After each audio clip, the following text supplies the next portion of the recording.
Olá, pessoal! Estamos aqui para mais uma aula remota de direito de trabalho e hoje a gente vai falar sobre a extinção do contrato de trabalho. Bom, o artigo 7º da Constituição Federal, ele fala sobre os direitos fundamentais sociais dos trabalhadores. E ele vem ressaltar uma forma de proteção ao trabalhador quanto à dispensa arbitrária ou até mesmo a dispensa sem justa causa. E é exatamente sobre isso que a gente vai trabalhar hoje. A gente vai começar falando sobre o contrato por tempo indeterminado. Como uma forma de contrato de forma geral, o contrato de trabalho ele pode ser extinto de várias maneiras, né? As principais formas de extinção do contrato de trabalho é o que vamos analisar nesta aula. Se o trabalhador ele tivesse mais de 1 ano de serviço prestado para o mesmo empregador, o pedido de demissão ou o termo de rescisão contratual somente teria validade se contasse com a assistência do sindicato de sua correspondente categoria profissional. E também, ou então, perante a autoridade do Ministério do Trabalho e Emprego. Isso era o que previa antes da reforma trabalhista, o artigo 477, o parágrafo 1º da CLT. Só que a Lei 13.467 de 2017, que é a reforma trabalhista, ela veio revogar esse artigo, tá? Então, o artigo 477 da CLT, ele foi alterado pela reforma trabalhista.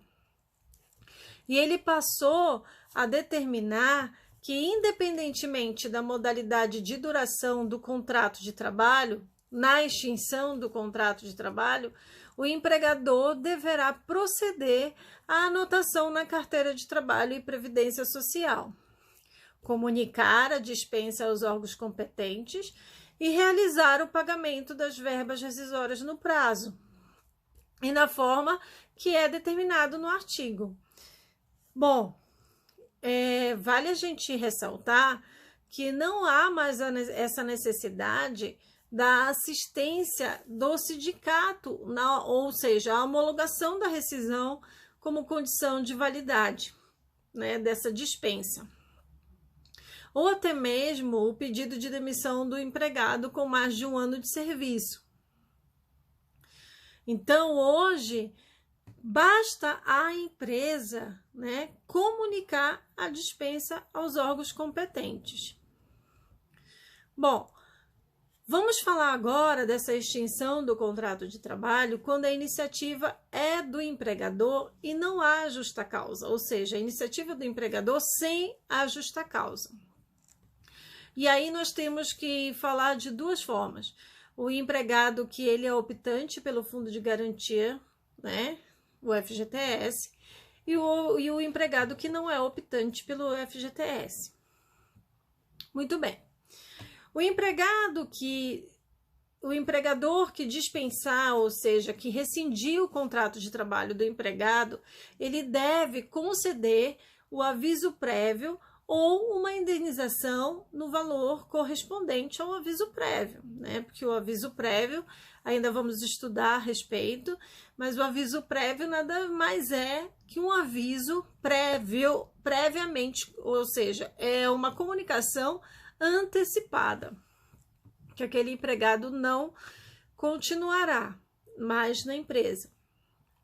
Muito bem. Se por acaso o empregador ele rescindir o contrato de trabalho sem justa causa,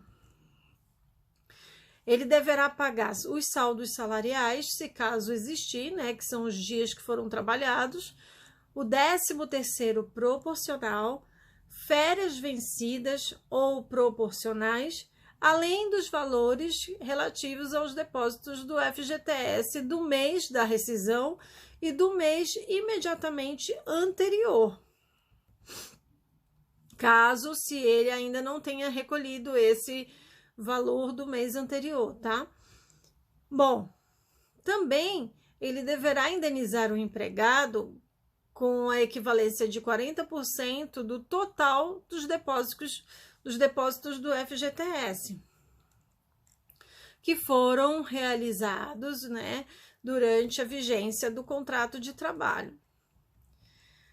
Bom, caso a dispensa seja realizada no período de 30 dias que antecede a data do reajuste salarial do empregado, que seria a data base, ele vai ter direito ainda a uma indenização adicional no valor de um salário mensal reajustado.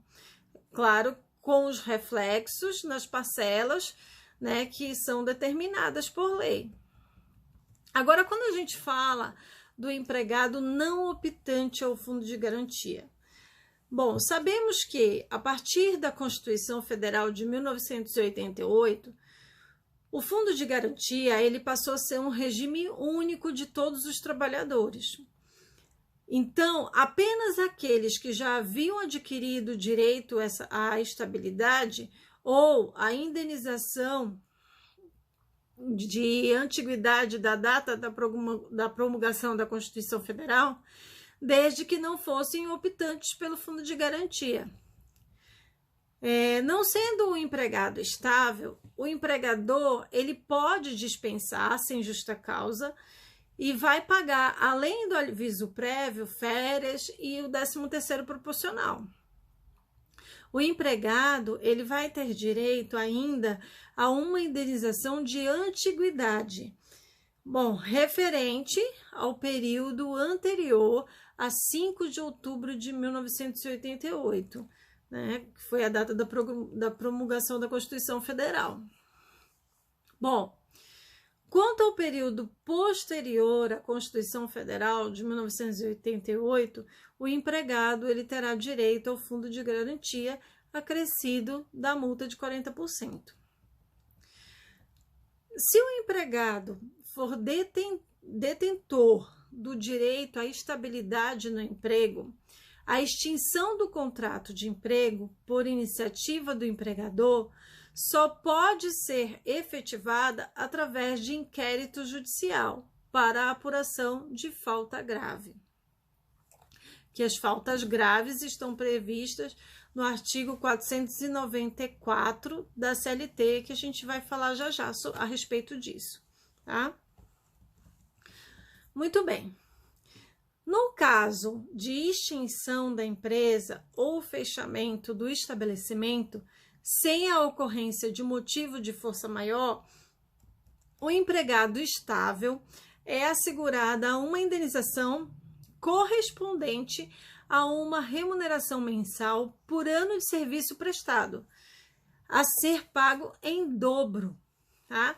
É isso que determina os artigos 497 e 498, combinado com o 478 da CLT. Tá? Bom, agora quando a gente fala da rescisão, da extinção do contrato de trabalho, quando essa é iniciativa do empregador, mas por justa causa.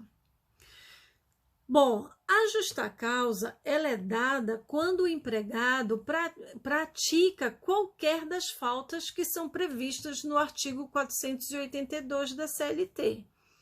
Que é a consolidação das leis do trabalho. E no artigo 482 da CLT, ele determina exatamente quais são essas causas que constituem a rescisão do contrato de trabalho por justa causa.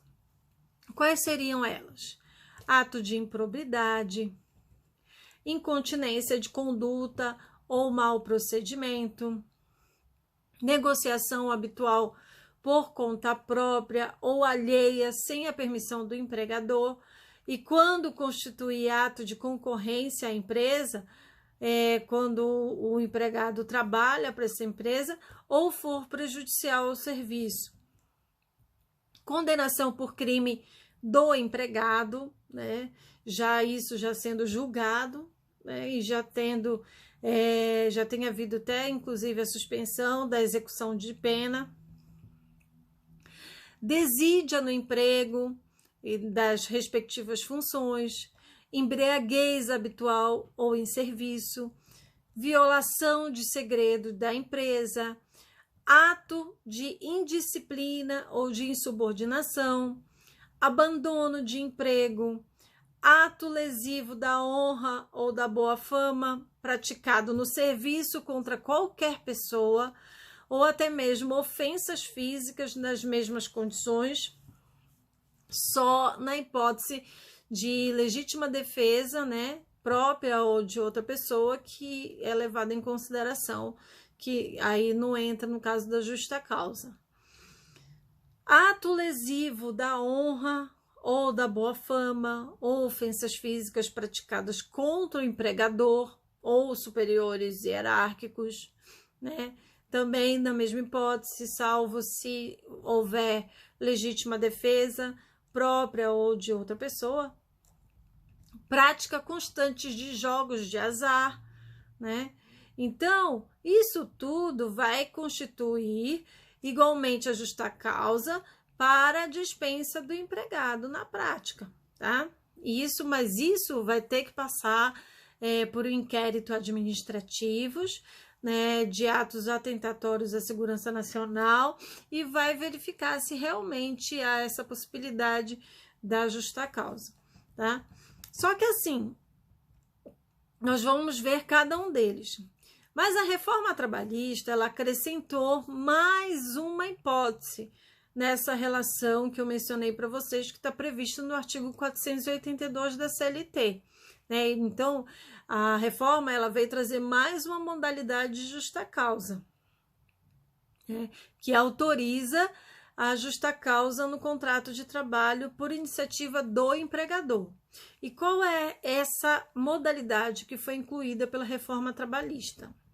Seria a perda da habilitação ou dos requisitos estabelecidos em lei para o exercício da profissão em decorrência de conduta dolosa do empregado.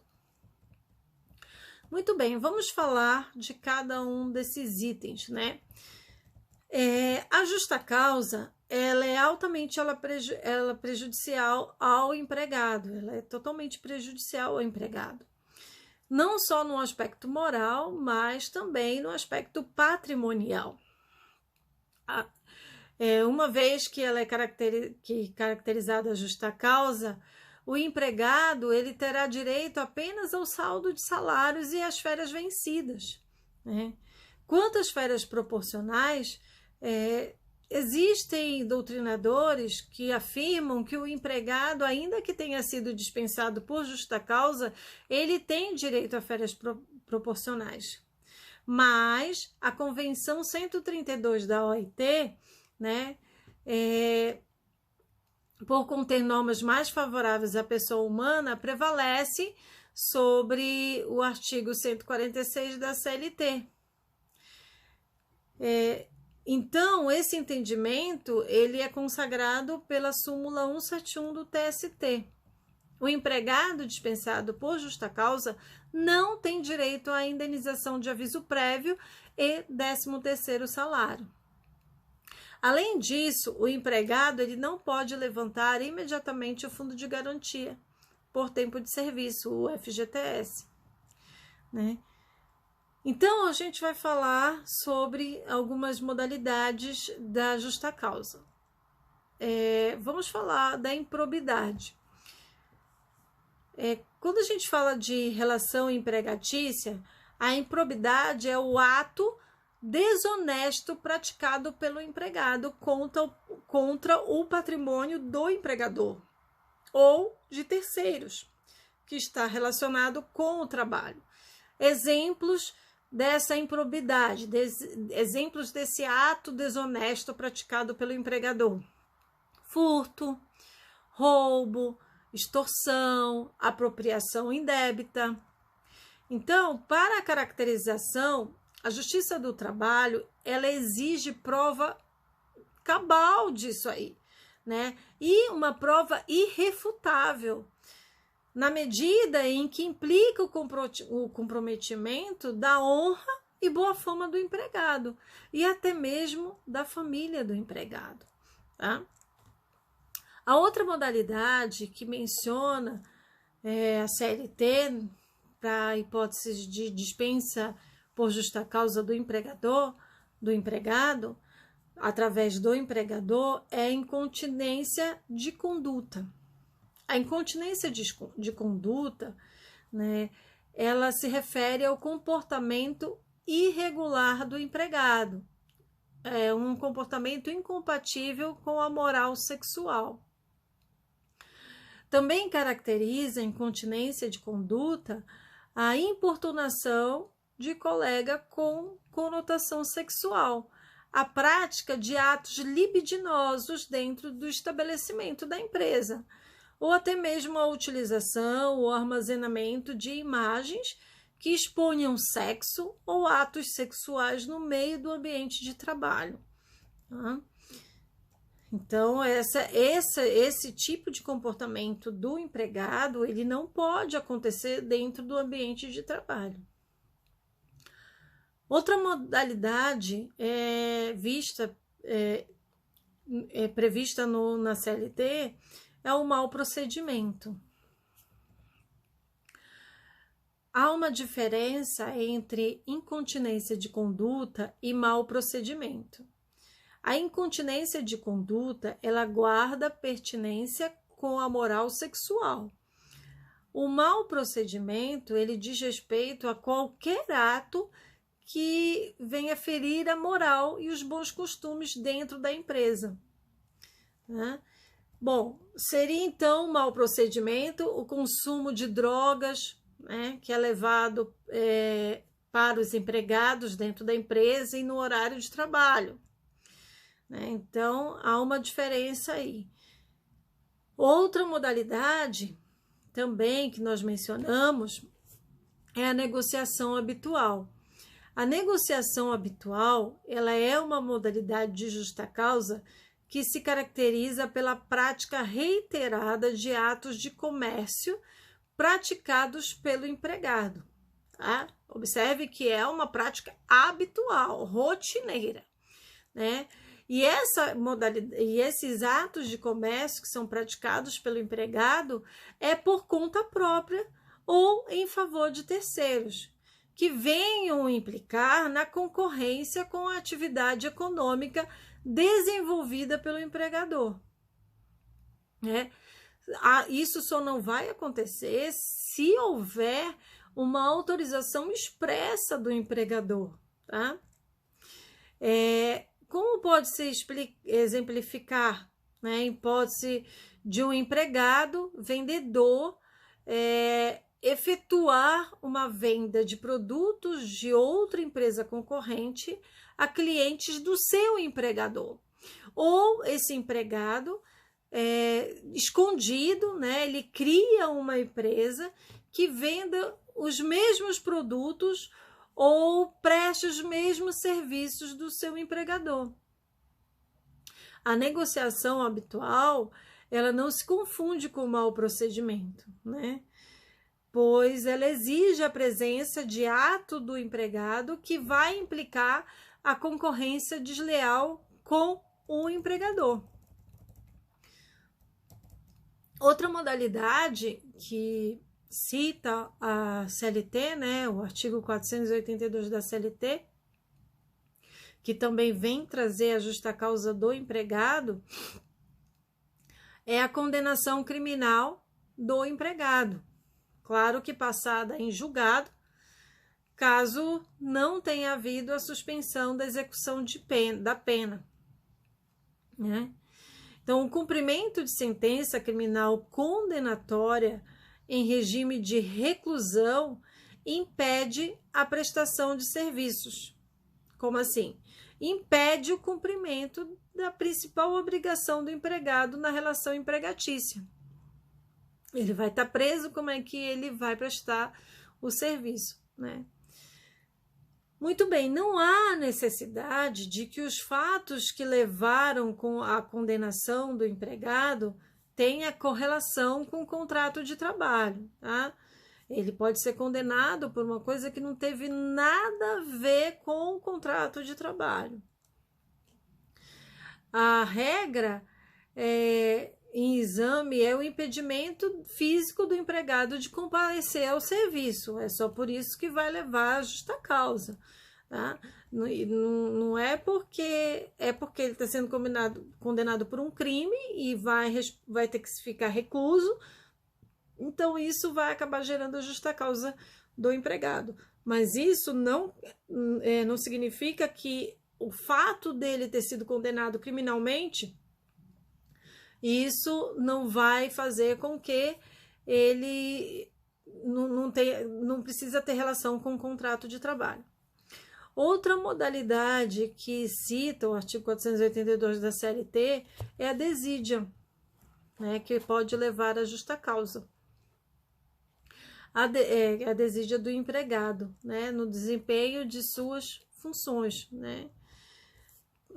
A desídia, ela significa falta de atenção, de zelo, desleixo, né.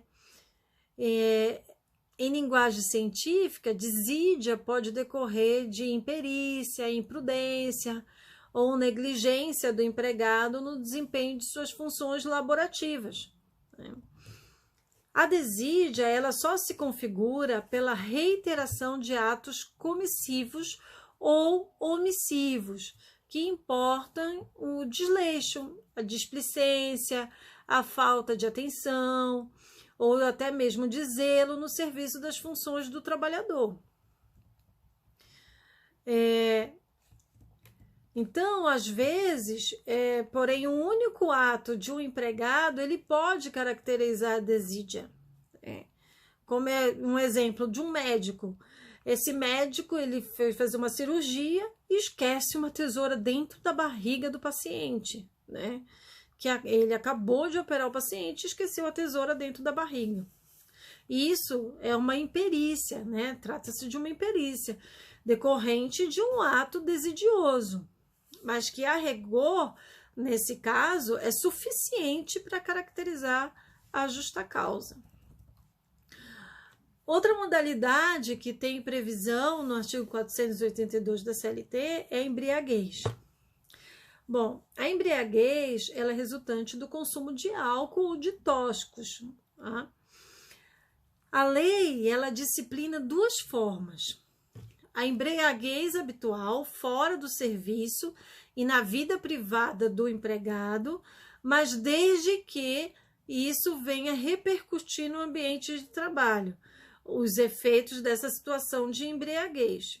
E também a embriaguez no serviço, né, que é consumo em um só ato, mediante a simples apresentação do empregador no local de trabalho em estado de embriaguez, ou desde que se ponha em tal estado durante o serviço, né? Bom, o alcoolismo, ele vem se constituindo numa doença. A família, a sociedade, o poder público e principalmente o empregador devem procurar adotar medidas que visem a recuperação do empregado, evitando a ruptura imediata do contrato, né? Para que possa trazer consequências ainda mais danosas para o trabalhador e a família, até porque o alcoolismo hoje é caracterizado como uma doença. E se tiver a extinção do contrato de trabalho por causa da embriaguez, isso muitas vezes pode trazer um problema não só para o empregado, mas também para a família e até para a sociedade, né? Em algumas atividades de trabalho laborativas, né, não se admite em absoluto a ingestão de bebidas alcoólicas, como de motorista de uma ambulância, por exemplo, né? Nesse caso, a justa causa ela é inevitável, até porque está botando em risco a vida de outras pessoas, né?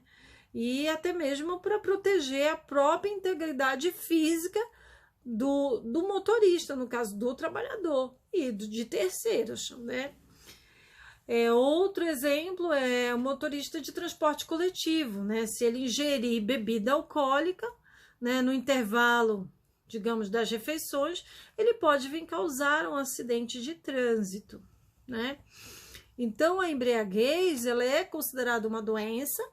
A princípio, o empregador aconselha-se ao empregador a procurar ajudar o empregado nesse sentido e não extinguir diretamente o contrato de trabalho, a não ser nesses casos que não tem como evitar, né? Que coloque em risco a vida tanto do empregado quanto do empregador, ou de terceiros, do empregado e de terceiros, né? Outra modalidade que tem previsão no artigo 482 da CLT, que vem configurar, né, considerar a justa causa do contrato de trabalho, é a violação de segredo da empresa, né? Isso trata de uma prática de ato do emprego que implique a divulgação pelo empregado das patentes de invenção ou qualquer outro bem, né, de uso ou até de conhecimento exclusivo da empresa sem a autorização, né, como um banco de dados contendo uma lista ou carteira de clientes, e-mails, telefones, etc. Então, é confidencial da empresa e não pode ser divulgado. A outra modalidade que vem apresentando o artigo 482 da CLT é a indisciplina. O ato de indisciplina, ele vem seja a justa causa, né? Caracteriza-se pelo descumprimento de ordens gerais de serviços, né? Pode ser contidas através de portarias, código de ética, instruções gerais da empresa, né, e até mesmo regulamentos, né? Um dos exemplos é fumar em local expressamente proibido dentro da empresa, tá? Então, isso também é uma indisciplina e pode gerar a justa causa. Outra hipótese também que traz o artigo 482 da CLT é a insubordinação. A insubordinação, ela pode tipificar a justa causa, né? E diz respeito ao descumprimento de ordens legais, pessoais e diretas que são feitas pelo empregador. Exemplo disso é se recusar sem qualquer motivo, né, o empregado a redigir um ofício, por exemplo, né, contrariando assim a determinação que foi do seu superior hierárquico. Outra modalidade que traz a CLT é o abandono de emprego.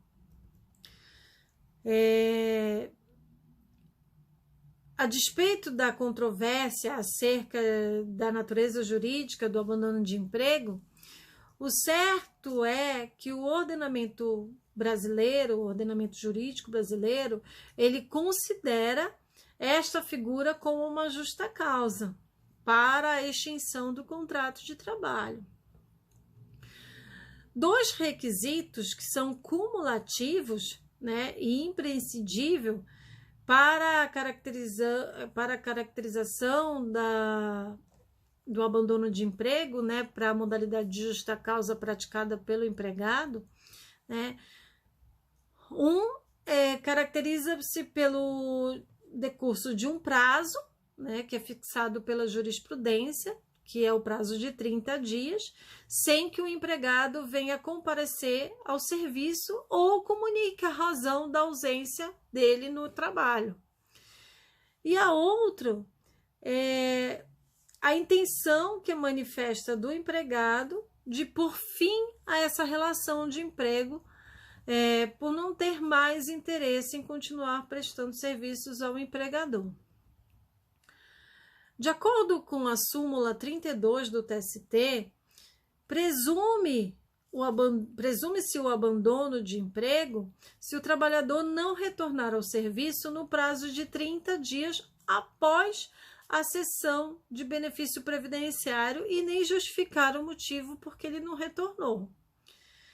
O princípio da continuidade da relação empregatícia, ou seja, da relação de emprego, cabe ao empregador o ônus da prova do abandono de emprego. Caso o empregado deixe de comparecer ao emprego e o empregador comprovar, ainda que em período inferior a 30 dias, que o empregado conseguiu novo emprego no mesmo horário de trabalho, caracterizada assim a justa causa por abandono de emprego.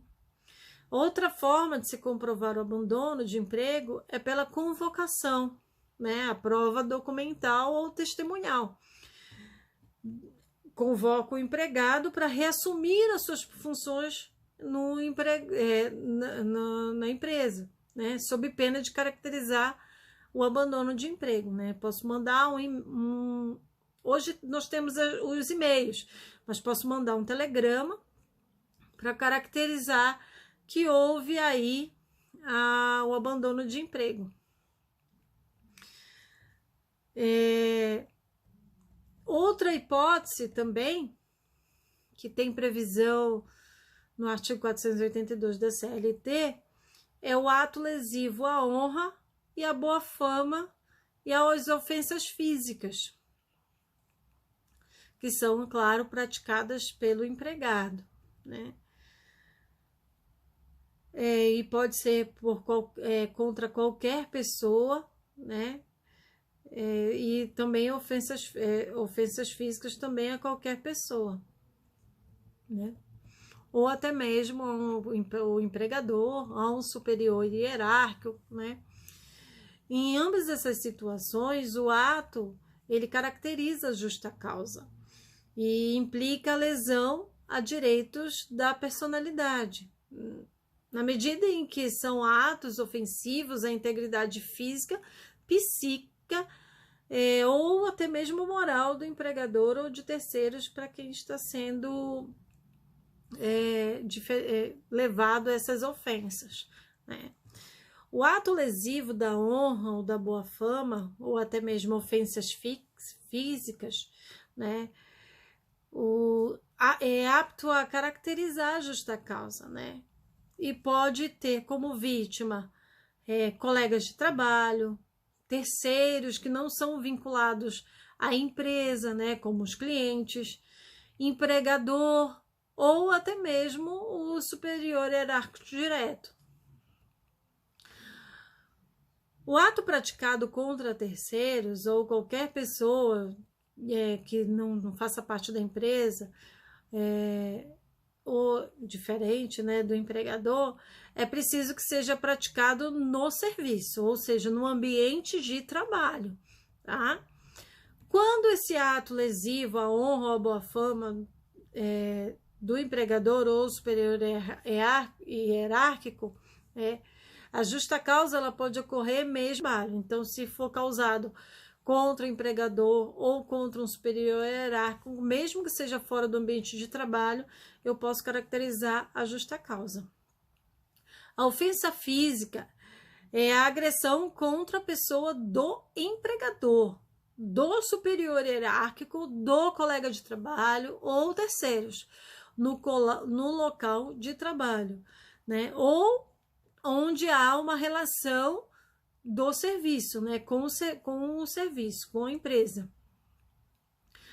É admitido a tentativa da agressão como suficiente para caracterizar essa falta grave, tá? Exemplo, um soco que foi dado pelo empregado no rosto de um colega de trabalho, ou até mesmo o seu superior hierárquico. Aí já caracteriza aí a justa causa.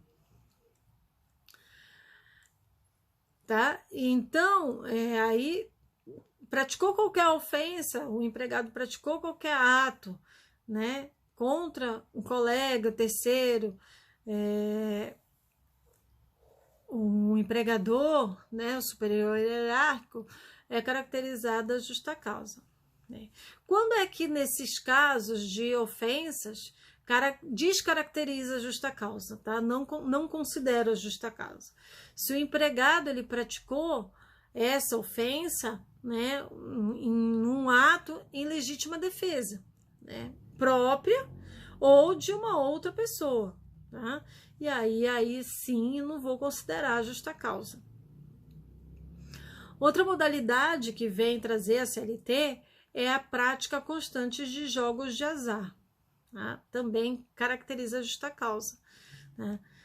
Bom, segundo a doutrina, são considerados jogos de azar apenas aqueles, né, que são descritos pela legislação penal.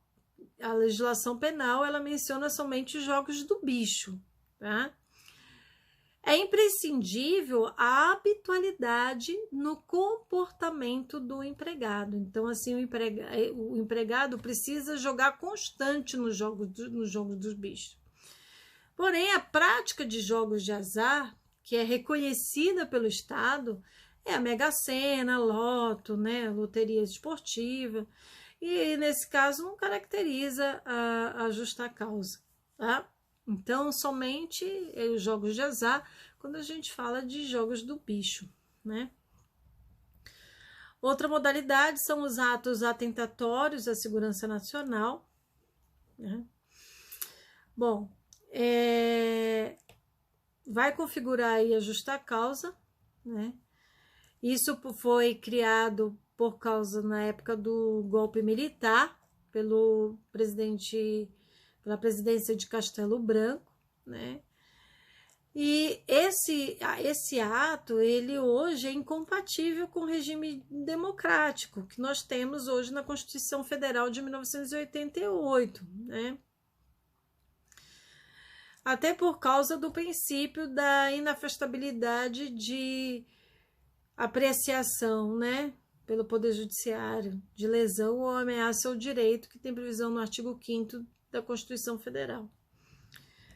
Outra modalidade é a perda de habilitação.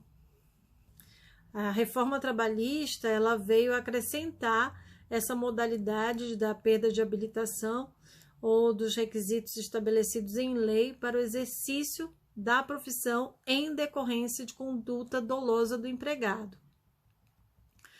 Bom, essa nova hipótese de justa causa, né, ela decorre da cassação da habilitação profissional do empregado, desde que caracterizado a sua conduta dolosa, né? Quando a gente fala doloso, a gente está falando de que tem a intenção de fazer, né?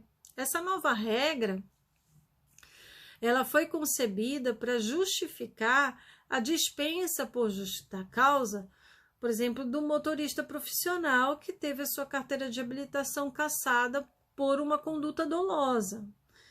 Mas ela também pode ser aplicada a outros profissionais, como médicos, advogados, dentistas, contadores, dentre outros, né? Como, por exemplo, digamos que um médico que é empregado de um hospital e ele teve seu registro cassado pelo Conselho de Medicina, né, em decorrência de uma conduta dolosa que ele praticou. Aí, nesse caso, o médico ele pode ser dispensado, né, por justa causa, né? A perda de habilitação, ela acaba ocorrendo aí por uma conduta culposa e não pode, quer dizer, se ela ocorreu por uma conduta culposa e não dolosa, ela não pode caracterizar, o empregador não pode dispensar o empregado por justa causa, tá? Digamos, a suspensão transitória da habilitação profissional. Isso não vai ensejar a justa causa, porque ele não perdeu a habilitação, houve só uma suspensão da habilitação. Bom, há outras modalidades especiais de justa causa, né, que estão espalhadas em outros artigos da CLT. Exemplo, a do bancário, né, que se caso o bancário não pagar a dívida que é legalmente exigida, né, o artigo 508 que prevê na CLT, esse dispositivo conduto, ele foi expressamente revogado né, pela Lei 12.347 de 2010. No caso do aprendiz que tem desempenho insuficiente ou não consegue se adaptar ao trabalho e comete falta disciplinar grave, ou que tenha ausência injustificada à escola, que implique perda do do ano letivo, isso também pode caracterizar. No caso do ferroviário, né?